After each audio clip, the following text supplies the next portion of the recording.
మహాభారతంలోని మహనీయ ఘట్టాలు. ప్రవచనం డాక్టర్ పోలేపెద్ది రాధాకృష్ణమూర్తి. 28వ ప్రవచనం. ఇంతకుముందు మనం జరుపుకున్నటువంటి 27వ వాచిక సేవలో, అంటే స్త్రీ పర్వంలో, ధృతరాష్ట్రుడు తన ప్రవర్తనకు పశ్చాత్తప్తుడైనాడు.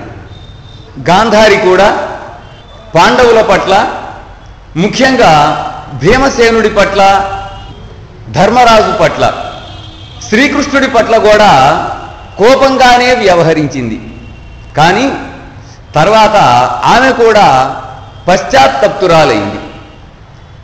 గాంధారి ధృతరాష్ట్రులు ఇద్దరూ పాండవులనందరినీ కూడా తమ సొంత బిడ్డలలాగానే చూసుకోవాలని హృదయపూర్వకంగా నిశ్చయించుకున్నారు.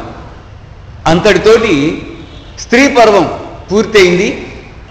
యుద్ధ షట్కం పూర్తయింది. 18 పర్వాలలో 11 పర్వాలు పూర్తయినాయి. మహాభారతం ఇతిహాసం. ధర్మానికి విజయము అంటే పాండవుల గెలుపు, అధర్మానికి పరాజయము అంటే కౌరవుల ఓటమి. ఈ రెండింటిని చెప్పటమే ప్రధానమైనటువంటి లక్ష్యం అయినట్లయితే, వేదవ్యాసుల వారు సౌప్తిక పర్వం తర్వాత, స్త్రీ పర్వం తర్వాత ధర్మరాజు పట్టాభిషేకాన్ని చెప్పి భారతాన్ని ముగించేవాడు. అంతటితో అయిపోయేది. కానీ భారతము పంచమ వేదం. వేదవ్యాసుడు వేద సందేశము మొత్తాన్ని, ధర్మాలని, ధర్మ సూక్ష్మాలని అన్నింటినీ కూడా మహాభారతం ద్వారా లోకానికి అందిద్దామని సంకల్పించుకున్నాడు. ఆ ఉద్దేశంతోనే స్త్రీ పర్వం తర్వాత 1 శాంతి, 2 ఆనుశాసనిక, 3 అశ్వమేధ, 4 ఆశ్రమవాస, 5 మౌసల, 6 మహాప్రస్థానిక, 7 స్వర్గారోహణ పర్వాలను రచించాడు. 7 పర్వాలని రచించాడు. ఈ 7 పర్వాలను మనము శాంతి సప్తకము అని అంటాం. ఆది పంచకము, యుద్ధ షట్కము, శాంతి సప్తకము. 5, 6, 7 మొత్తం 18 పర్వాలు అవుతాయి. ఇక ఈనాటి ఈ 28వ వాచిక సేవలో మహాభారతంలోని 18 పర్వాలలో 12వది, శాంతి సప్తకంలో మొట్టమొదటిది అయినటువంటి శాంతి పర్వంలోని కథాభాగాన్ని, 18 పర్వాలలో 13వది, శాంతి సప్తకములో 2వది అయినటువంటి ఆనుశాసనిక పర్వంలోని కథను కూడా చెప్పుకుందాం. ఇప్పుడు 12వ పర్వం శాంతి పర్వం. ఇందులో మొట్టమొదటిగా వస్తూ ఉన్నటువంటి శీర్షిక ధర్మరాజ పట్టాభిషేకం. పాండవులు కురుక్షేత్ర సంగ్రామంలో మరణించినటువంటి తమ దాయాదులకు, పుత్రులకు, బంధువర్గానికి అందరికీ జలతర్పణాలను ఇచ్చారు. ఆ సమయంలో ధర్మావతారుడైనటువంటి ధర్మరాజును సందర్శించటానికి అక్కడ తిక్కన సోమయాజి ప్రయోగించినటువంటి విశేషణాన్ని చూడండి. ధర్మరాజుకి ధర్మావతారుడైనటువంటి ధర్మరాజుని సందర్శించటానికి వేదవ్యాసుడు, నారదుడు, కణ్వుడు, దేవలుడు, దేవస్థానుడు మొదలైనటువంటి మునీశ్వరులు వచ్చారు. ధర్మరాజు వారినందరినీ అర్ఘ్యపాద్యాది విధులతోటి యథావిధిగా పూజించాడు. మాటల మధ్యలో కర్ణుడి ప్రసక్తి వచ్చింది. కుంతీదేవి కర్ణుడు పాండవులైదుగురికి అన్నా అనేటటువంటి నిజాన్ని దాచి ఉంచినందుకు ధర్మరాజుకు చాలా బాధ కలిగింది. అమితమైనటువంటి కోపం కూడా వచ్చింది. ఎల్ల లోకాలలోనూ అంగనా జనమ్ములకు రహస్య రక్షణంబునందలి శక్తి మనంబులందు కలుగకుండెడుగాక అంటూ శపించాడు. ఎంత రహస్యాన్ని దాచిపెట్టింది మా అమ్మ కుంతీదేవి. కర్ణుడు మాకు అన్న అనే విషయం కనుక మాకు తెలిసినట్లయితే మొట్టమొదట్లోనే ఇంత మానవ వినాశనం జరగకుండా ఉండటానికి ఏమి చేయాలనో అదే చేసేవాళ్ళం. కాబట్టి ఇక నుంచి ఆడవాళ్ళకి రహస్యాన్ని రక్షించేటటువంటి శక్తి ఉండకూడదు, ఉండకుండా పోవునుగాక అని ధర్మరాజు శపించాడు. ఆ తర్వాత ధర్మదేవత ప్రియసుతుడైనటువంటి ధర్మరాజు వ్యాసాదులకు పునః నమస్కారం చేసి మళ్ళీ నమస్కారం చేసి, మహాత్ములారా, ఇంతమంది కుమారులను 6 మరణించారు కదండి. ప్రధానంగా ఉప పాండవులు, అభిమన్యుడు 6 మరణించారు కదండి. అందుకని ఇంతమంది కుమారులను, అన్నదమ్ములను, గురు బంధు మిత్రాదులను చంపి సంపాదించుకున్నటువంటి విజయాన్ని నేను విజయంగా భావించలేకపోతూ ఉన్నాను. హస్తినాపుర సింహాసనాన్ని అధిరోహించటానికి నాకు మనస్కరించటం లేదు. నా గతి ఏమిటి?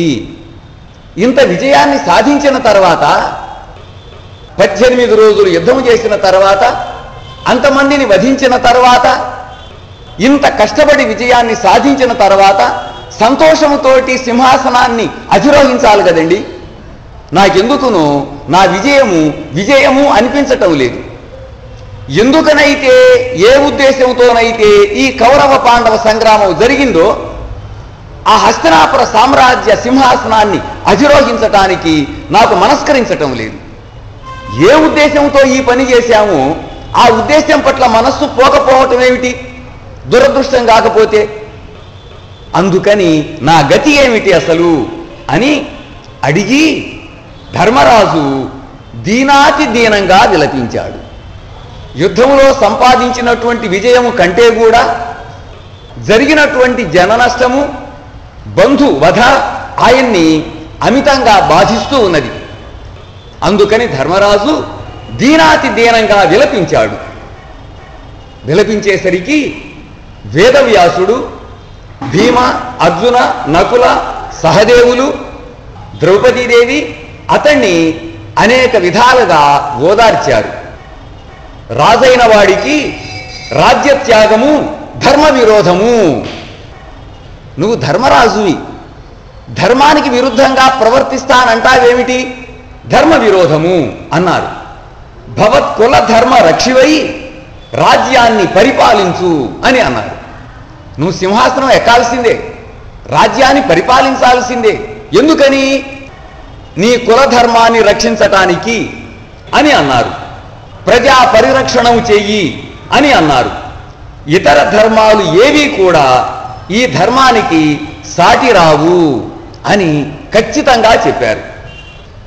ఆ మాటలు వినేసరికి కుల ప్రదీప చరితుడైనటువంటి ధర్మరాజుకు శోక నివృత్తి కలిగింది, మనస్థైర్యం వచ్చింది, రాజ్య నిర్వహణోత్సాహం కలిగింది. నేను రాజ్యాన్ని పరిపాలిస్తాను అని మనసులో గట్టిగా నిర్ణయించుకున్నాడు, సంకల్పించుకున్నాడు. వ్యాస నారదాదులు ధర్మరాజుని ఆశీర్వదించి యథేచ్ఛగా వెళ్ళిపోయినారు. ఇక మరునాడు ఉదయం ధర్మరాజు రాజ్యాభిషేకానికి అనుగుణమైనటువంటి వస్త్రాలను, ఆభరణాలను ధరించాడు. మహోన్నతమైనటువంటి రథాన్ని అధిరోహించాడు. ఆ సమయంలో భీముడు ఆ రథానికి సారథ్యాన్ని వహించాడు. అర్జునుడు శ్వేత ఛత్రాన్ని పట్టాడు. నకుల, సహదేవులు వింజామరలు వీస్తూ ఉన్నారు. మంగళవాద్యాలు మ్రోగుతూ ఉన్నాయి. ఇది ధర్మరాజ రథ వైభవం. ఇక ధర్మరాజు అధిరోహించినటువంటి రథానికి ముందుగా ఉన్నటువంటి పెద్ద పల్లకీలో గాంధారి, ధృతరాష్ట్రుడు కూర్చొని ఉన్నారు. ఇక్కడ ధర్మరాజు కంటే కూడా ధృతరాష్ట్రుడు, గాంధారి ఇద్దరూ ముఖ్యులు. ఆ పెద్దరికాన్ని ధర్మరాజు వాళ్ళకి ఇచ్చేశాడు. చూడండి, వాళ్ళు కూర్చొని ఉన్నారు. ధర్మరాజు రథానికి వెనక ఉన్నటువంటి రథములో కృష్ణుడు, సాత్యకి ఉన్నారు. విదుర సంజయాదులు, కౌరవ పాండవ అంతఃపుర కాంతలు అందరూ కూడా సముచితాలైనటువంటి రథాలలోనూ పల్లకీలలోనూ కూర్చున్నారు.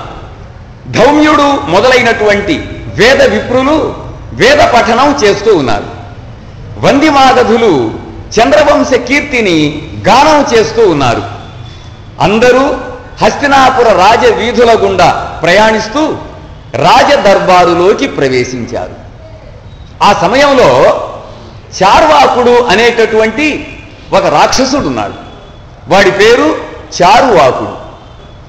ఈ చార్వాకుడు అనేటటువంటి రాక్షసుడు దుర్యోధనుడికి ప్రియమిత్రుడు. వాడు బ్రాహ్మణ రూపంలో ఆ రాజదర్బారుకు వచ్చాడు. వచ్చి ధర్మరాజును నానా దుర్భాషలాడాడు. ఆ అన్యాయం చేశావు, ఈ అన్యాయం చేశావు, నీ గెలుపు సరైనటువంటి గెలుపు కాదు, దుర్మార్గంగా గెలుచుకున్నటువంటి గెలుపు అని మొదలుపెట్టి అనేక విధాలుగా ధర్మరాజుని నిందించాడు. రకరకాలుగా నిందించాడు. బ్రాహ్మణులు ఆ నిందావాక్యాలను వినలేకపోయినారు, విని భరించలేకపోయినారు. కోపంతో హుంకరించారు. ఆ హుంకార ఘాతంతో చార్వాకుడు మరణించాడు. నిజ రూపంతో అంటే రాక్షస రూపంతో నేల మీద పడిపోయినాడు చార్వాకుడు.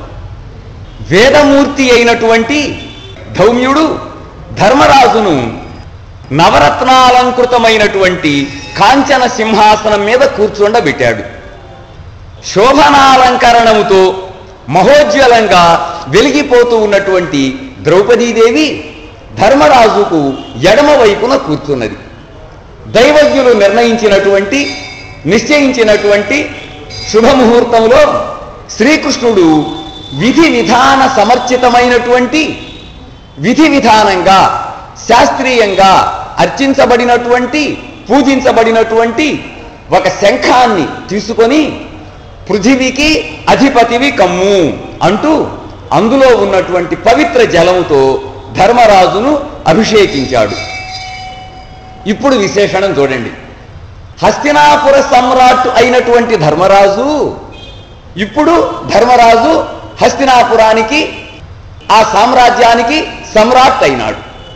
హస్తినాపుర సమ్రాట్ అయినటువంటి ధర్మరాజు ఒక్కసారి సింహాసనం మీద నుండి లేచి సభ్యులందరికీ కూడా నమస్కరించి తిరిగి సింహాసనం మీద కూర్చొని మళ్ళీ సదస్యులందరికీ కూడా భక్తితోటి ప్రణామం చేసి నమస్కరించి, సదస్యులారా, ఇప్పుడు సర్వం సహా చక్రవర్తిగా అభిషిక్తుడినైనటువంటి నాకు, మీకు, మనకందరికీ అధిపతి మా పెద్ద తండ్రి అయినటువంటి ధృతరాష్ట్రుడే. ధర్మరాజు చెప్పినటువంటి మాట చూడండి. నాకు, మీకు, మనందరికీ కూడా అధిపతి, మొట్టమొదటి అధిపతి మా పెద్ద తండ్రి అయినటువంటి ధృతరాష్ట్రుడే. ఈ విషయాన్ని మనం ఎవ్వరమైనా సరే ఏ సమయంలోనైనా సరే విస్మరించకూడదు అని మొట్టమొదటిసారిగా సదస్యులతో అన్నాడు. ఆ మాట విని ధృతరాష్ట్రుడు ఎంతగానో సంతోషించాడు, ఎంతగానో పొంగిపోయినాడు ధృతరాష్ట్ర మహారాజు. ఆ తర్వాత ధర్మరాజు భీమసేనుడిని యువరాజుగా ప్రకటించాడు. అహంకరించినటువంటి శత్రురాజులను అణిచివేసేటటువంటి బాధ్యతను అర్జునుడికి అప్పగించాడు. సైనికుల యొక్క, సైన్యానికి సంబంధించినటువంటి అందరి యొక్క, అంటే గుర్రాలను నడిపేటటువంటి రౌతులు ఉంటారు, ఏనుగుల్ని నడిపేటటువంటి మావటీలు ఉంటారు, లేదు రథాన్ని నడిపే సారథులు ఉంటారు. వీళ్ళందరూ కూడా సైన్య విభాగంలోనికే వస్తారు కదండి. అందుకని సైనికుల యొక్క, సైన్యానికి సంబంధించిన అందరి యొక్క బాగోగులను చూసే బాధ్యతను నకులుడికి అప్పగించాడు. తనను అంటే ధర్మరాజును సర్వదా సర్వదా సర్వదా ఎల్లప్పుడూ సర్వదా అన్ని విధాలుగా రక్షిస్తూ ఉండే బాధ్యతను సహదేవుడికి అప్పగించాడు. రాజ్య నిర్వహణలో కర్తవ్య అకర్తవ్యాలను, కర్తవ్యాకర్తవ్యాలను గురించి తనకు సూచనలనిస్తూ ఉండవలసిందిగా విదురుడిని అభ్యర్థించాడు. తమ్ముళ్ళకందరికీ బాధ్యతలనేమన్నా అప్పగించాడు. మీరు ఈ పని చేయండి, శాసించినట్లుగా అప్పగించాడు. కానీ విదురుడి దగ్గరికి వచ్చేసరికి మీరు ఈ పని చేస్తే బాగా ఉంటుందండి అని అభ్యర్థించాడు. ఆదాయ వ్యయాలను చూస్తూ సహకరించవలసిందిగా సంజయుడిని అభ్యర్థించాడు. అందరూ ఆనందంగా అంగీకరించారు. ఆ తర్వాత ధర్మరాజు తమకు పెట్టని కోటలాగా, శ్రీకృష్ణుడు పంచపాండవులకు ఎటువంటి వాడంటే పెట్టని కోట లాంటి వాడు, అందుకని ఏమన్నాడు తిక్కన సోమయాజి, ఆ తర్వాత ధర్మరాజు తమకు పెట్టని కోటలాగా ఉండి అనుక్షణము కంటిని రెప్పలాగా, కంటిని రెప్ప ఏ విధంగానైతే కాపాడుతూ ఉంటుందో ఆ విధంగా తమను సంరక్షిస్తూ ఉన్నటువంటి, సంరక్షించబోయేటటువంటి శ్రీకృష్ణుణ్ణి అనేక విధాలుగా ప్రస్తుతించాడు ధర్మరాజు. విదుర సంజయాదులను, గాంధారి ధృతరాష్ట్రులను వారి వారి నివాసాలకు పంపాడు. భీముడికి దుర్యోధనుడి భవనాన్ని, అర్జునుడికి దుశ్శాసనుడి భవనాన్ని, నకులుడికి దుర్మర్షనుడి భవనాన్ని, సహదేవుడికి దుర్ముఖుడి భవనాన్ని నివాస గృహాలుగా ఇచ్చాడు. నాయన, మీకు ఆ భవనాలను ఇస్తూ ఉన్నాను, ఇక మీరు వెళ్ళి ఆ భవనాలలో నివసిస్తూ ఉండండి అని అన్నాడు. వారందరూ కూడా వారి వారి భవనాలకు వెళ్ళారు. విదుర సంజయాదులు, సదస్యులు అందరూ కూడా ధర్మరాజును వీడ్కొని, ధర్మరాజు వద్ద సెలవు తీసుకొని వారి వారి నివాసాలకు వెళ్ళారు. ధర్మరాజు తన కోసము నిర్ణయించుకున్నటువంటి భవనానికి తాను వెళ్ళాడు. ధర్మజుని పట్టాభిషేక మహోత్సవం నేత్రపరవంగా సర్వజనానంద సంధాయకంగా ముగిసింది. ధర్మరాజుకి పట్టాభిషేకము జరగటం అంటే ధర్మానికి పట్టాభిషేకము జరిగినట్లే అని తాత్పర్యం. ఇప్పుడు రాబోతూ ఉన్నటువంటి శీర్షిక భీష్ముడి ధర్మ ప్రబోధము. ధర్మరాజుకి పట్టాభిషేకం జరిగినటువంటి మరునాడు ధర్మరాజు కృష్ణుడి వద్దకు వెళ్ళి, కృష్ణ, శరతల్పగతుడై ఉన్నటువంటి మన భీష్మ పితామహుడి వద్దకు ఒక్కసారి వెళ్ళి వద్దాం అన్నాడు. వెంటనే కృష్ణుడు సాత్యకిని పిలిచి, సాత్యకి, భీమార్జున నకుల సహదేవులను, విదుర సంజయ కృపాచార్యాదులను వెంటనే ఇక్కడికి రమ్మను. మన రథాన్ని సిద్ధం చేయవలసిందిగా దారుకుడికి చెప్పు. దారుకుడు అంటే శ్రీకృష్ణుడి యొక్క రథసారథి. దారుకుడికి చెప్పు అన్నాడు. సాత్యకి అదే విధంగా చేశాడు. అందరూ వచ్చేశారు. అదే సమయంలో అక్కడ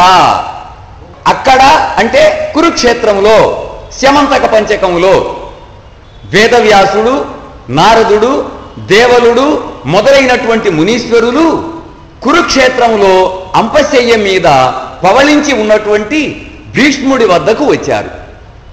భీష్ముడు వారికి అందరికీ భక్తిపూర్వకంగా, సభక్తికంగా నమస్కరించాడు. శ్రీకృష్ణ పరమాత్మను తన హృదయ పద్మములో దర్శిస్తూ అతన్ని స్తుతించాడు. ఈ స్తుతి భీష్మస్తవ రాజము అనే పేరుతోటి ప్రసిద్ధిని పొందింది. దీనిని భక్తి ప్రపత్తులతో పఠించినటువంటి వారికి సుదీర్ఘమైనటువంటి ఆయురారోగ్య ఐశ్వర్య సత్కీర్తులు సమకూరుతాయి. విశేషించి ముక్తి కరతలామలకమవుతుంది. ఇక ఇక్కడ హస్తినాపురంలో బయలుదేరినటువంటి శ్రీకృష్ణుడు, పాండవులు మొదలైనటువంటి వాళ్ళందరూ కూడా భీష్ముడి వద్దకు వెళ్ళారు. భీష్ముడికి నమస్కరించారు. అతని ఆశీస్సులను అందుకొన్నారు. అప్పుడు కృష్ణుడు అన్నాడు కదా భీష్మాచార్యుల వారితోటి, తపస్వరూప భీష్మాచార్య, ఈ రోజుకు 56వ రోజున ఉత్తరాయణ పుణ్యకాలం ప్రవేశిస్తుంది. ఆ రోజున నువ్వు నీ పాంచభౌతిక దేహాన్ని వదిలిపెట్టి పునరావృత్తి రహితమైనటువంటి పదానికి, అంటే ఉత్తమోత్తమైనటువంటి లోకానికి వెళతావు. ఇక ఇప్పుడు మేము వచ్చినటువంటి పని ఏమిటి అంటే భారతము పంచమ వేదము అనటానికి ఎన్నో విశేషాలు ఇంతకు ముందు చూశామండి. ఇప్పుడు మరి ఒక నాంది జరగబోతూ ఉన్నది.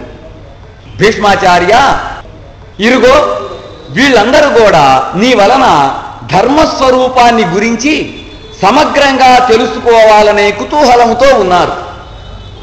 విశేషించి మీ మనుమడు ఈ ధర్మరాజు బాధాతప్త హృదయుడై ఉన్నాడు. ధర్మరాజు సంతోషంతోటే మహారాజు అయినాడు, సమ్రాట్ అయినాడు, సింహాసనం మీద కూర్చున్నాడు. కానీ మనసులో ఏమున్నదో శ్రీకృష్ణుడికి తెలుసు. అందుకని ఏమన్నాడు భీష్మాచార్య, పితామహ, ఈ ధర్మరాజు బాధాతప్త హృదయుడై ఉన్నాడు. నీ జ్ఞానోపదేశముతో ఇతని మనోవైకల్యాన్ని పోగొట్టు. నిన్ననే మన హస్తినాపుర సామ్రాజ్యానికి సమ్రాట్టుగా అభిషిక్తుడైనటువంటి ఇతడికి అవసరమైనటువంటి ధర్మ, అర్థ, కామ, మోక్షాలను గురించి, రాజనీతి మొదలైనటువంటి విషయాలను గురించి వివరించు అని అన్నాడు. సమ్రాట్ అయినాడు కదండి, రాజ్యాధిపతి అయినాడు కదండి, మరి రాజ్యాన్ని ఎట్లా పరిపాలించాలి? ఉత్తమోత్తముడైన పాలకుడు, ప్రజారంజకుడు అనిపించుకోవాలంటే రాజ్యాన్ని ఏ విధంగా పరిపాలించాలి అనే విషయాన్ని గురించి ఇప్పుడు నువ్వు చెప్పవలసింది అని అభ్యర్థించాడు శ్రీకృష్ణ పరమాత్మ భీష్మాచార్యుల వారిని. అప్పుడు భీష్ముడు అన్నాడు కదా, కృష్ణ, నువ్వు అడిగావు బాగానే ఉన్నది, కానీ విషానల సదృశాలైనటువంటి, అంటే విషముతోటి అగ్నితోటి సమానమైనటువంటి బాణాలు చేసిన గాయాల వలన నాకు మాట్లాడేటటువంటి శక్తి పూర్తిగా సన్నగిల్లింది. అదీ కాకుండా భగవానుడవైనటువంటి నువ్వు ఇక్కడ ఉండగా నేను వాటిని అన్నింటినీ గురించి చెప్పటము గురుండుండా శిష్యుండు చెప్పిన విధంబు కాదే. గురువుగారు అక్కడ ఉంటే ఆచార్యవర్యులు చెప్పవలసినటువంటి విషయాలను గురించి శిష్య సామాన్యుడు చెప్పినట్లుగా ఉంటుంది. కనుక ధర్మపుత్రునకు ఏది హితంబు అది నీవ చెప్పుము, నువ్వే చెప్పు అని అన్నాడండి. అనేసరికి అప్పుడు కృష్ణుడు అన్నాడు కదా, పరమార్థజ్ఞ. ఆ సంబోధన చూడండి, నువ్వు పరమమైనటువంటి అర్థాన్ని తెలుసుకున్నటువంటి వాడివాయా అంటూ పరమార్థజ్ఞ, ఒకటి మత్ప్రసాదంబున నీకు ఆ విధమైన శరీర బాధ లేకుండా పోతుంది. నా దయ వలన, నా అనుగ్రహం వలన నీకు వాక్శక్తి వస్తుంది, వాక్పటుత్వం వస్తుంది. ఇక రెండవది, ధర్మరాజుకు గాని ఈ మునీశ్వరులు మొదలైనటువంటి వాళ్లకు గాని నేను ధర్మ ప్రవచనం చేయగలను. కానీ ఆ విధంగా చేసినందువలన నాకు క్రొత్తగాను అదనంగాను వచ్చే కీర్తి ఏదీ ఉండదు. ఆ సత్కీర్తిని నీకు కట్టబెడదాము అనే ఉద్దేశంతోనే నాలో ఉన్నటువంటి ఆ విశేషమైనటువంటి జ్ఞానాన్ని నీలోకి ప్రవేశింపజేశాను. నా శక్తితోటి నేను ప్రవేశపెట్టినటువంటి విషయాన్ని నువ్వు గనక చెప్పినట్లయితే నీ ప్రబోధము వేద తుల్యమవుతుంది. కాబట్టి పితామహ, ఇక చెప్పటం ప్రారంభించు అన్నాడు శ్రీకృష్ణ పరమాత్మ. భీష్మాచార్యుల వారు సనాతన ధర్మకర్తలైనటువంటి, ధర్మ ప్రచారకులైనటువంటి, ధర్మనిష్ఠులైనటువంటి ఋషీశ్వరులందరినీ, గురు పరంపరను, దేవతా బృందాన్ని భక్తి పురస్సరంగా స్మరించాడు. శ్రీకృష్ణ పరమాత్మకు నమస్కరించాడు. వేదవ్యాస నారదాదుల అనుమతిని అందుకొన్నాడు. పంచమ వేదాన్ని రచించినటువంటి, అష్టాదశ పురాణాలను రచించినటువంటి, ప్రస్థానత్రయాన్ని రచించినటువంటి వేదవ్యాసుడు అక్కడ ఉన్నాడు. దేవ ఋషి అయినటువంటి నారదుడు ఉన్నాడు. వీళ్ళందరూ ఉండగా తను చెప్పబోతూ ఉన్నాడు. అందుకని వినయంతోటి వాళ్ళందరికీ కూడా నమస్కరించాడు. వాళ్ళ అనుమతిని అందుకున్నాడు. అందుకొని ధర్మరాజా, నా వలన నువ్వు ఏ ఏ విషయాలనైతే తెలుసుకోవాలనుకుంటున్నావో, ఏ ఏ విషయాలనైతే నా వలన నువ్వు వినాలనుకుంటున్నావో నిశ్శేషంగా ఇక ఏమీ మిగలకుండా వాటినన్నింటినీ అడుగు. నేను కూడా యథాశక్తి సవిస్తరంగానే సమాధానం చెబుతాను అన్నాడు. అప్పుడు ధర్మరాజు రాజధర్మాలను గురించి అడిగాడు. భీష్ముడు వాటినన్నింటినీ చక్కగా వివరించాడు. సూర్యాస్తమయం కాబోతూ ఉన్నది. ధర్మరాజు, శ్రీకృష్ణుడు, వ్యాసుడు మొదలైన వాళ్ళందరూ కూడా భీష్ముడి వద్ద సెలవు తీసుకొని వారి వారి నివాసాలకు వెళ్ళారు. మరునాడు ఉదయం అంటే రెండవ రోజు ఉదయం తిరిగి భీష్మాచార్యుల వారి వద్దకు వచ్చారు. భీష్ముడు వ్యాసాదులందరూ శ్రద్ధగా జిజ్ఞాసతో వింటూ ఉండగా ధర్మరాజుకు దండనీతి, వర్ణాశ్రమ ధర్మాలు, ప్రజల కర్తవ్యము, బాధ్యతలు, ప్రజలకు రాజు యొక్క ఆవశ్యకము, రాజ్య నిర్వహణలో పురోహితుడి కర్తవ్యము, మంత్రి కర్తవ్యము, సైన్యాధిపతుల యొక్క కర్తవ్యము, వారికి ఉండవలసినటువంటి లక్షణాలు, ప్రజల నుండి పన్నులను వసూలు చేసేటటువంటి విధానము, సామ దాన భేద దండోపాయాలు, ఉపేక్ష అనేటటువంటి 5వ ఉపాయము, పాపాలు, వాటి రీతులు, ఆ పాపాలను నశింపజేసుకునేటటువంటి విధానము, ధర్మము, అర్థము, కామము, వీటిని గురించి ధర్మరాజుకు సవివరంగా చెప్పాడు. వ్యాఘ్ర గోమాయువుల సంవాదము అంటే పెద్ద పులి, నక్క, వీటి సంవాదము, దీర్ఘదర్శి, ప్రాప్తకాలజ్ఞుడు, దీర్ఘసూత్రుడు అనేటటువంటి 3 చేపల కథ, ఫలిత రోమశులు అనేటటువంటి మూషిక మార్జాలాల కథ, విశ్వామిత్ర చండాల సంవాదము, కపోత ఉపాఖ్యానము, గృధ్ర జంబుకోపాఖ్యానము మొదలైనటువంటి వాటిని, వాటి ద్వారా అనేకానేకాలైనటువంటి నీతులను, ధర్మాలను, ధర్మ సూక్ష్మాలను చెప్పాడు. తర్వాత తపస్సు, సత్యము, అరిషడ్వర్గము, కామము, క్రోధము, లోభము, మోహము, మదము, మాత్సర్యము అనేటటువంటి అరిషడ్వర్గము మొదలైనటువంటి వాటిని గురించి చెప్పాడు. ధర్మాలను, ధర్మ సూక్ష్మాలను చెప్పాడు. సూర్యాస్తమయం కాబోతూ ఉన్నది. అందరూ కూడా భీష్మాచార్యుల వారి వద్ద సెలవు తీసుకొని వారిని వీడ్కొని వారి వారి నివాసాలకు వెళ్ళారు. మరునాడు అంటే 3వ రోజు యథాపూర్వంగా భీష్ముడి వద్దకు వచ్చారు. భీష్ముడు ధర్మరాజుకు నాడీజంఘుడి చరిత్ర, కృతజ్ఞత, కృతఘ్నత, మిత్రుడు, మిత్రద్రోహము, సర్వోత్తమమైనటువంటి ధర్మము, పృథివీ మొదలైనటువంటి పంచభూతాల ఉత్పత్తి, విష్ణుమంత్ర ప్రభావము, స్వప్నాది అవస్థలు అంటే జాగ్రత్త, స్వప్నము, సుషుప్తి అనేటటువంటి అవస్థలు, 4 యుగాల సంవత్సర పరిమితి, దాన ప్రశస్తి, బ్రహ్మచర్యము, ఇంద్రియ నిగ్రహ ప్రశస్తి, మృత్యుదేవతా తత్వము, బ్రహ్మగీతలు, కపిల గో సంవాదము, ముక్తి మార్గము, హారీత గీత, వృత్రగీత, హింసా అహింసల స్వరూపము, హంసగీత, వశిష్ఠ జనక మహారాజుల సంవాదము, విద్యా విద్యలు, జనక సులభ సంవాదము, భగవన్నామ వైశిష్ట్యము, హయగ్రీవ మాహాత్మ్యము మొదలైనటువంటి అనేకమైన విషయాలను వివరించాడు. ఈ విషయాలన్నీ చెప్పి వీటి సారంగా భీష్ముడు ఒక మాట అన్నాడు.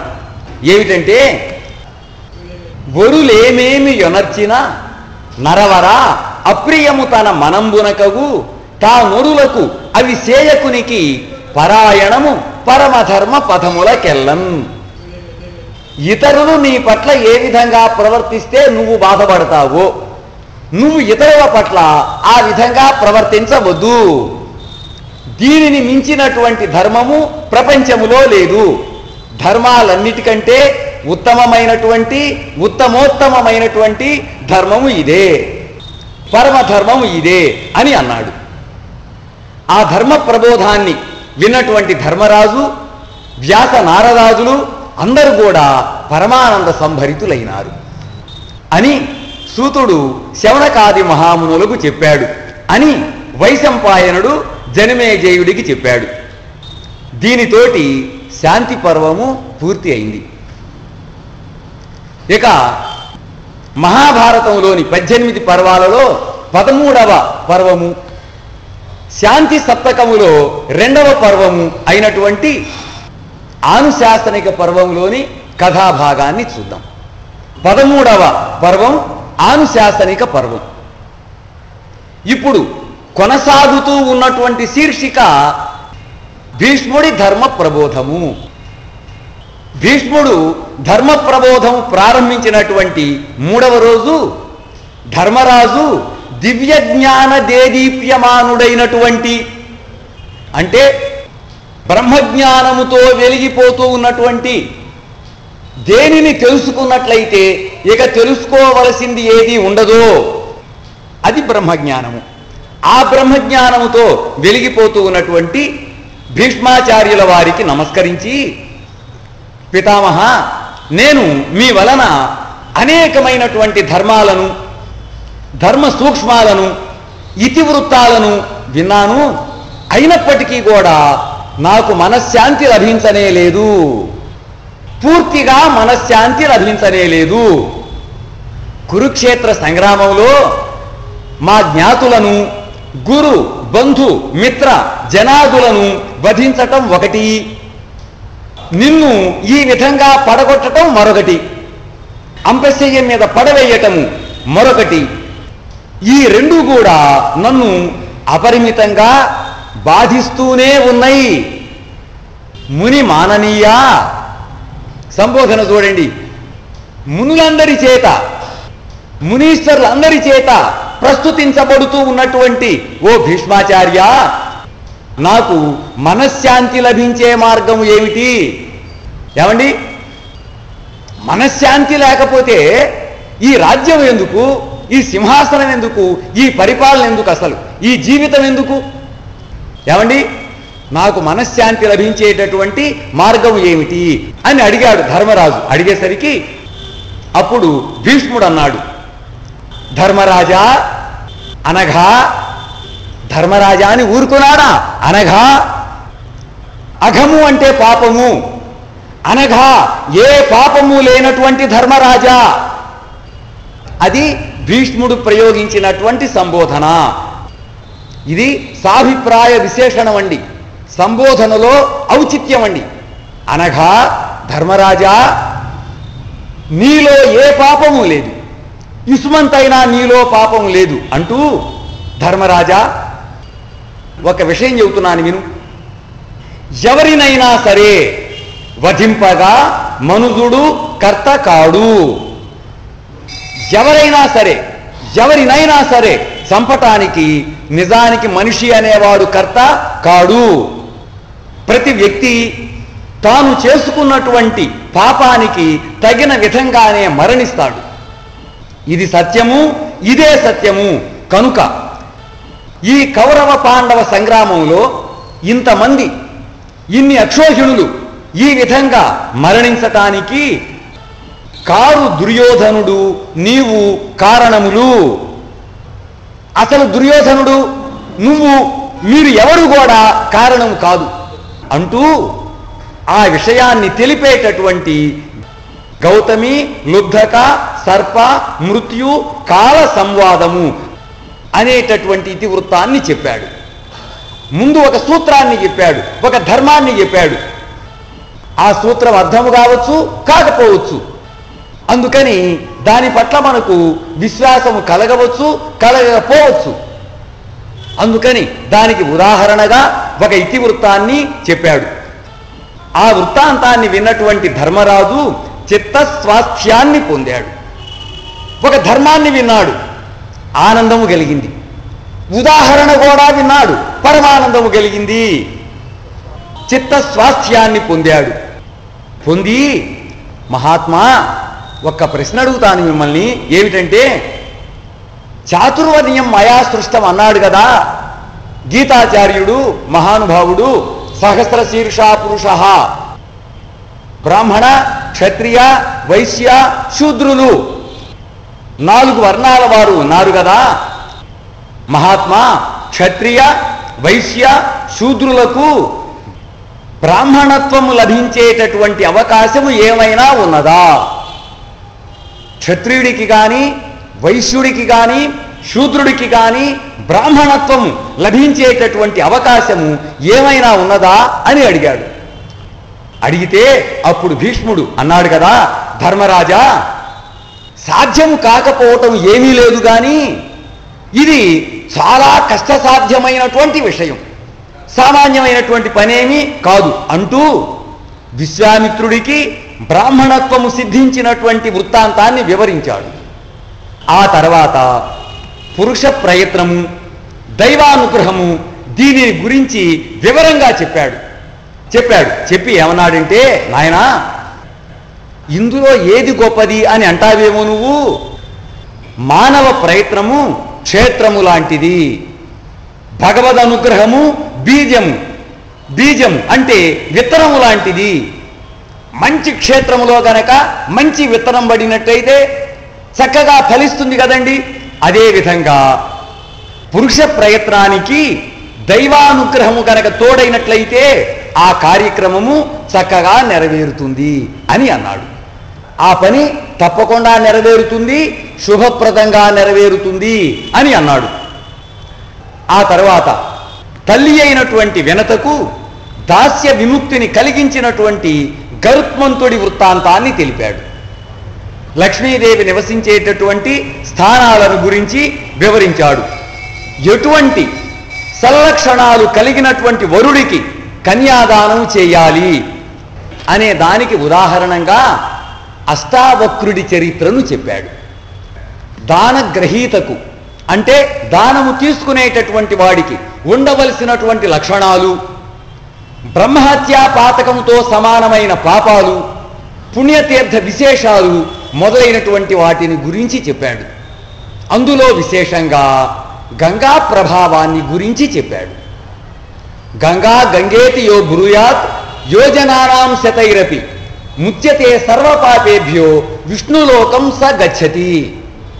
గంగా నదికి అనేక యోజనాల దూరంలో ఉన్నప్పటికీ కూడా గంగా గంగా అని గనక మనస్ఫూర్తిగా గంగా నామస్మరణం చేసినట్లయితే అతడు సమస్త పాపాల నుండి విముక్తుడై విష్ణులోకానికి వెళతాడు, పుణ్యలోకానికి వెళతాడు. ఇది గంగా మాహాత్మ్యము అని చెప్పాడు. యావదస్తి మనుష్యాణం గంగా తోయేషు తిష్టతి తావద్వర్ష సహస్రాణి స్వర్గే లోకే మహీయతే. యావత్ పిండం మనుష్యాణం గంగా తోయేషు తిష్టతి తావద్వర్ష సహస్రాణి స్వర్గే లోకే మహీయతే. ఎంతకాలమైతే ఈ మరణించినటువంటి వ్యక్తి యొక్క ఎముకలు గంగా నదిలో ఉంటాయో, అస్థి నిమజ్జనం చేస్తాం కదండి, లేదు మరణించినటువంటి వ్యక్తికి పిండం పెడతామే, ఆ పిండం ఎంతకాలమైతే గంగాజలంలో ఉంటుందో అంతకాలము కూడా అన్ని దివ్య సహస్ర వర్షాలు ఆ మరణించినటువంటి వ్యక్తి ఊర్ధ్వలోకములో పుణ్యలోకములో గౌరవించబడుతూ ఉంటాడు. అది గంగ యొక్క మాహాత్మ్యము అని చెప్పాడు. ఆ తర్వాత బ్రాహ్మణ ప్రభావాన్ని గురించి చెబుతూ, బ్రాహ్మణ ప్రశస్తిని గురించి చెబుతూ, వినుతాచారుడైనటువంటి అంటే సదాచార సంపన్నుడైనటువంటి బ్రాహ్మణుడికి సభక్తికంగా భోజనము గనక పెట్టినట్లయితే, కమ్మటి భోజనాన్ని గనక పెట్టినట్లయితే, లేదు భోజన పదార్థాలనిచ్చినట్లయితే, ఒక బ్రాహ్మణుడు అతని కుటుంబ సభ్యులు ఒక పూట ఒక రోజు కమ్మగా భోజనం చేయాలంటే ఏ ఏ పదార్థాలు ఎంతెంత కావాలనో అంత గనక ఇచ్చినట్లయితే ఏమండి దేవతలందరూ పితృదేవతలందరూ సంతృప్తులవుతారు అని చెప్పాడు. ఆ తర్వాత అష్టవిధ వివాహాలను గురించి, ఔరసుడు మొదలైనటువంటి పుత్రులను గురించి చెప్పాడు. గోమాహాత్మ్యం గురించి చెప్పాడు. గవామంగేషు తిష్టంతి భువనాని చతుర్దశ. గోమాత యొక్క శరీరంలో చతుర్దశ భువనాలు ఉన్నాయి.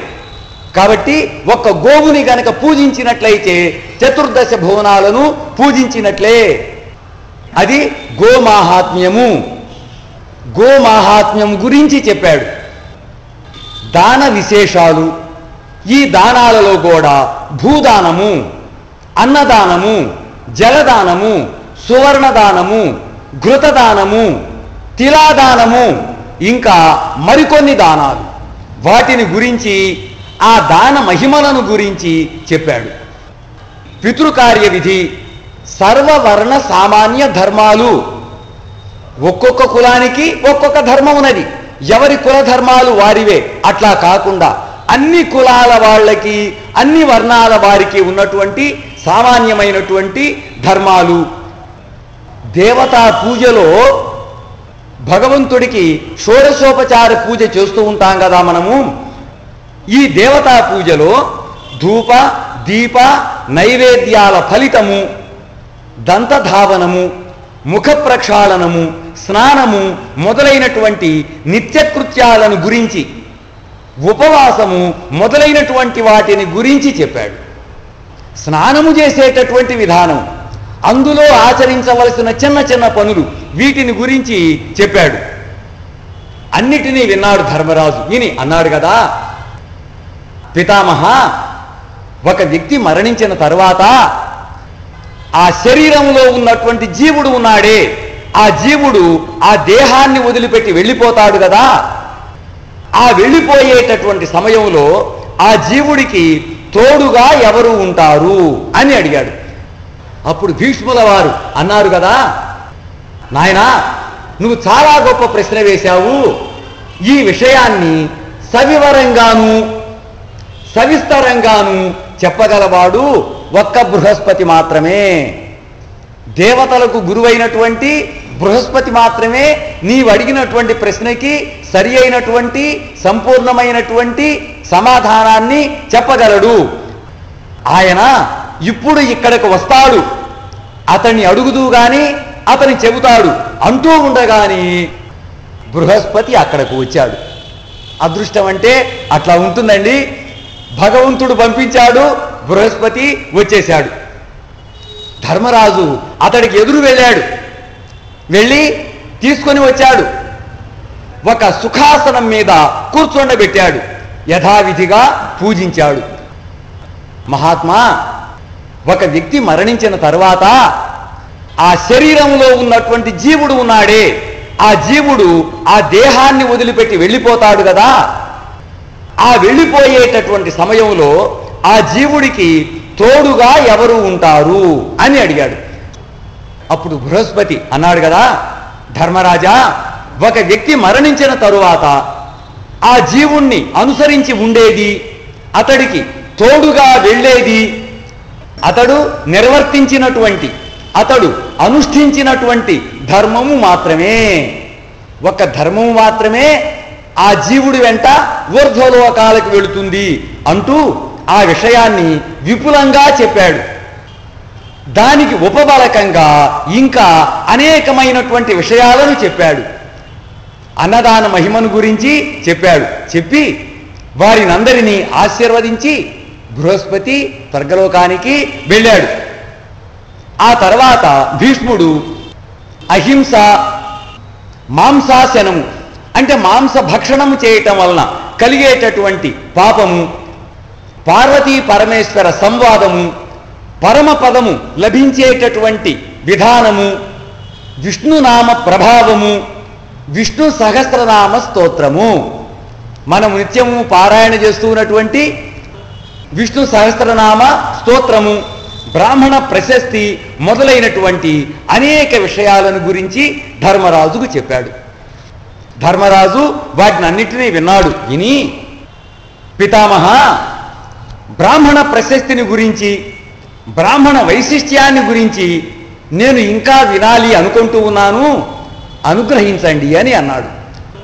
అప్పుడు భీష్ముడు అన్నాడు కదా, నాయనా నువ్వు అడిగావు బాగానే ఉన్నది, నాకు కూడా చెప్పాలని మనసులోనే ఉన్నది, కానీ ధర్మరాజా దక్షిణాయనము చివరకు రాబోతూ ఉన్నది. సూర్యుడు మకర రాశిలోకి ప్రవేశించబోతూ ఉన్నాడు. నా వాక్కు, మనస్సు, ఇంద్రియాలు బలహీనాలవుతూ ఉన్నాయి, పాటవాన్ని బాగా కోల్పోతూ ఉన్నాయి. ఈ జీవుడు ఈ శరీరంలో ఉండలేకపోతూ ఉన్నాడు. కాబట్టి జగదాచార్యుడైనటువంటి శ్రీకృష్ణ భగవానుడు విప్ర ప్రశస్తిని గురించి నీకు వివరిస్తాడు, విని ధన్యుడివికా అని అన్నాడు భీష్మాచార్యుల వారు. అప్పుడు శ్రీకృష్ణుడు భీష్మాచార్యుల వారికి నమస్కారము చేసి, శాంతి పర్వములో ఇన్ని ధర్మాలని, ఆనుశాసనిక పర్వములో ఇన్ని ధర్మాలని చెప్పినటువంటి వాడు సామాన్యుడా? ఎంత ధీమాన్యుడు కాకపోతే ఇన్ని విషయాలు చెబుతాడండి. అందుకని ఆ భీష్మ పితామహుల వారికి, భీష్మాచార్యుల వారికి నమస్కారం చేసి అతని అనుమతిని తీసుకొని బ్రాహ్మణ ప్రశస్తిని గురించి ధర్మరాజు మొదలైనటువంటి వాళ్ళకి చెప్పాడు. శివుడి మహిమను గురించి చెప్పాడు. ఆ తర్వాత భీష్మాచార్యుల వారు కొన్ని ధర్మ సూక్ష్మాలను తెలిపాడు. వీటన్నిటిని కూడా వివరించి, ధర్మరాజా అన్నీ విన్నావు కదా, సోదర సమేతంగా హస్తినాపురానికి వెళ్ళు, ధర్మైక నిష్ఠతో ఒక్క ధర్మాన్ని మాత్రమే దృష్టిలో పెట్టుకొని రాజ్య పరిపాలన చెయ్యి, మన వంశకీర్తిని ఇనుమడింపజేయి. సూర్యుడు మకర రాశిలోకి ప్రవేశించగానే, ఏమండి, సూర్యుడు మకర రాశిలోకి ప్రవేశించగానే అంటే మకర సంక్రమణం జరగగానే, నాయన ఒక్కసారి నా దగ్గరకు రా అని అన్నాడు. ధర్మరాజు లేచి నిలబడి భీష్మాచార్యుల వారికి నమస్కారం చేసి, అట్లాగే పితామహ అని అన్నాడు. అతడికి అక్కడ ఉన్నటువంటి నారదాదులందరికీ నమస్కారం చేశాడు. అందరినీ వీడ్కొని శ్రీకృష్ణుణ్ణి తన తమ్ముళ్లను వెంటబెట్టుకొని హస్తినాపురానికి వెళ్ళాడు. గాంధారి ధృతరాష్ట్రులకు, ప్రజానీకానికి అందరికీ ఆనందాన్ని కలిగిస్తూ ధర్మ మార్గములో రాజ్య పరిపాలన చేస్తూ ఉన్నాడు. ఇప్పుడు రాబోతూ ఉన్నటువంటి శీర్షిక భీష్మ నిర్యాణము. ధర్మరాజు హస్తినాపురానికి వెళ్ళాడు, చక్కగా రాజ్య పరిపాలన చేస్తూ ఉన్నాడు. 50 రోజులు గడిచినాయి. సూర్యుడు మకర రాశిలోకి ప్రవేశించాడు. ఉత్తరాయణ పుణ్యకాలం వచ్చింది. ధర్మరాజు శ్రీకృష్ణుడిని, సాత్యకిని, భీమ, అర్జున, నకుల, సహదేవులను, గాంధారిని, ధృతరాష్ట్రుడిని, విదురుడిని, సంజయుడిని, యుయుత్సుడిని, కృపాచార్యుడిని, ధౌమ్యుడిని, విప్ర బృందాన్ని, ముఖ్య పరివారాన్ని వెంటబెట్టుకొని భీష్మాచార్యుల వారి వద్దకు వెళ్ళాడు. వ్యాసుడు, నారదుడు, దేవలుడు మొదలైన వాళ్ళు కూడా ఆ సమయానికి అక్కడికి వచ్చారు. భీష్ముడు వాళ్ళనందరినీ చూశాడు. ధర్మరాజును దగ్గరకు రమ్మన్నాడు. ఆనందంగా కౌగిలించుకొన్నాడు. ధృతరాష్ట్రుణ్ణి పిలిచాడు. నాయనా ధృతరాష్ట్ర, పాండవులు నీకు పుత్రతుల్యులు, కుమారులతో సమానమైనటువంటి వాళ్ళు, వారిని చాలా ప్రేమగా చూసుకో అని అన్నాడు. అందరూ కూడా అంగీకరించారు. భీష్మాచార్యుల వారు కృష్ణుణ్ణి చూశాడు. భక్తితో నమస్కరించాడు. నమస్కరించి భీష్మాచార్యుల వారు అన్నారు కదా, బలము నీవ నాకు భక్తుండ నీయడ, ఆలుబిడ్డలేని ఎత్తివాడ, కావు నన్ను నచిక కారుణ్యమున ఇమ్మనుజ్ఞ కమల దళ మనోజ్ఞ నయనా అని అన్నాడు. శ్రీకృష్ణ పరమాత్మ, నాకు నువ్వే బలమయ్యా. ఏ సమయంలోనైనా ఎప్పటికైనా పరమాత్మ నేను నీకు భక్తుణ్ణి. మహాత్మా, నాకు భార్య లేదు, పిల్లలు లేరు. భీష్మాచార్యుల వారు అన్నారండి, ఆలుబిడ్డ లేని ఎత్తివాడ, పరమాత్మ నాకు భార్య లేదు, పిల్లలు లేరు, నన్ను ఇప్పటి వరకు కాపాడావు, ఇక నుంచి కూడా కాపాడుతూ ఉండు. ఈ జన్మలో కాపాడావు, ఏ జన్మలోనైనా నన్ను కాపాడుతూనే ఉండు. నువ్వు గనక అనుమతించినట్లయితే ఈ పాంచభౌతిక శరీరాన్ని వదిలిపెట్టేస్తాను, నాకు అనుమతినివ్వు అని ప్రార్థించాడు భీష్మాచార్యుల వారు.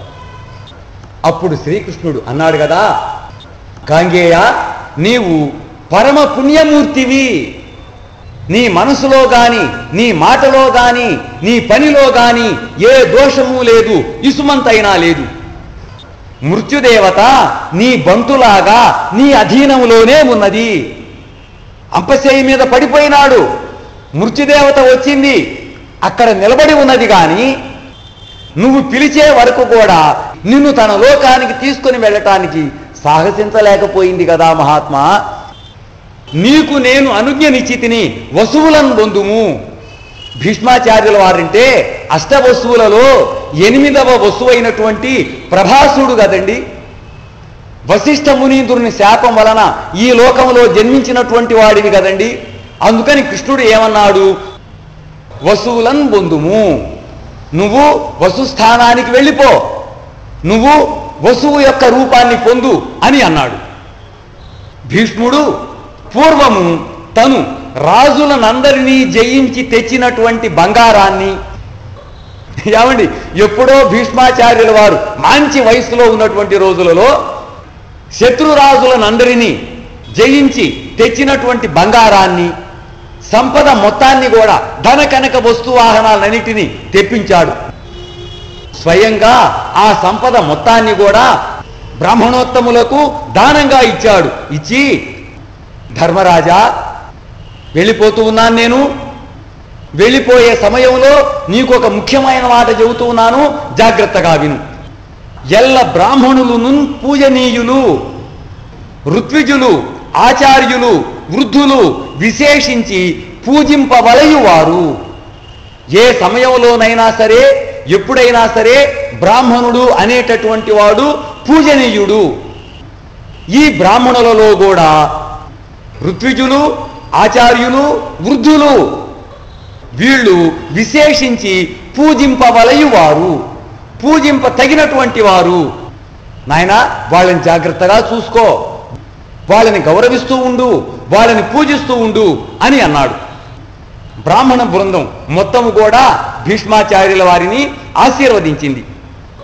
అప్పుడు భీష్ముడు మౌనాన్ని వహించాడు, ధ్యాన నిమగ్నుడైనాడు. అతడి ప్రాణాది పంచవాయువులు, నాగాది పంచ ఉపవాయువులు ఈ మొత్తము కూడా అతడి మూర్ధ భాగాన్ని చేరినాయి. సహస్రారం అంటానే ఆ సహస్రారం దగ్గరికి వచ్చేసినాయి. అతడి ఆత్మ అతడి శిరస్సును ఛేదించుకొని దివ్యాగ్ని కణంలాగా ప్రకాశిస్తూ వెలువడింది. అందరూ చూస్తూ ఉండగానే ఊర్ధ్వముఖంగా కొంత దూరము ప్రయాణించి అంతర్ధానం చెందింది. భీష్మాచార్యుల వారు నిర్యాణం చెందారు. అందరూ ఆశ్చర్యానంద సంభరితులైనారు. అందరూ కూడా ఆశ్చర్యపోయినారు. అమితమైనటువంటి అత్యధికమైనటువంటి ఆనందాన్ని అనుభవించారు. అంతలోనే విషాద సాగర నిమగ్నులైనారు. అంత గొప్ప మరణాన్ని పొందినందుకు ఆశ్చర్యాన్ని పొందారు, ఆనందాన్ని పొందారు. అయ్యయ్యో భీష్మాచార్యుల వారు మరణించారే, కురువృద్ధుడు, కురు పితామహుడు మరణించాడే అని అంతలోనే విషాద సాగర నిమగ్నులైనారు. విషాదమనే సముద్రంలో మునిగిపోయినారు. ఆకాశము నుండి భీష్ముడి పార్థివ శరీరము మీద పుష్పవృష్టి కురిసింది. దేవదుందుభులు మంగళప్రదంగా మోగినై. సిద్ధులు, సాధ్యులు అతడిని అనేక విధాలుగా ప్రస్తుతించారు. ధర్మరాజు సోదర సహితుడై తన తమ్ముళ్లతో కూడినవాడై భీష్ముడి పాంచభౌతిక శరీరానికి అగ్ని సంస్కారము మొదలైనటువంటి ఉత్తర క్రియలను జరిపాడు. నదీ జలాలలోకి దిగి చిలోదకాలనిచ్చాడు. ఆ సమయంలో భీష్మాచార్యుల వారి తల్లి గంగానదీదేవి స్త్రీ రూపాన్ని ధరించి అక్కడికి వచ్చింది. వచ్చి పుత్రశోకంతో విలపించింది. అతడి వ్యక్తిత్వ వైభవాన్ని ప్రస్తుతించింది. శ్రీకృష్ణుడు వేదవ్యాసుడు గంగాదేవిని ఓదార్చాడు. గంగాదేవి ధర్మరాజాదులను ఆశీర్వదించి స్త్రీ రూపంలోనే నదిలోకి దిగి ఆ నదీ జలాలలో తన రూపాన్ని విలీనం చేసుకున్నది. శ్రీకృష్ణుడు, ధర్మరాజు, భీముడు, అర్జునుడు, నకులుడు, సహదేవుడు అందరూ కూడా నదీ జలాల నుండి బయటకు వచ్చారు అని వైశంపాయనుడు జనమేజయుడికి చెప్పాడు అని సూతుడు శౌనకాది మహామునులకు చెప్పాడు. దీనితోటి ఆనుశాసనిక పర్వం పూర్తయింది. రాబోయేటటువంటి 29వ వాచిక సేవలో మహాభారతంలోని 18 పర్వాలలో 14వది, శాంతి సప్తకంలో 3వది అయినటువంటి అశ్వమేధ పర్వములోని కథాభాగాన్ని చెప్పుకుందాం.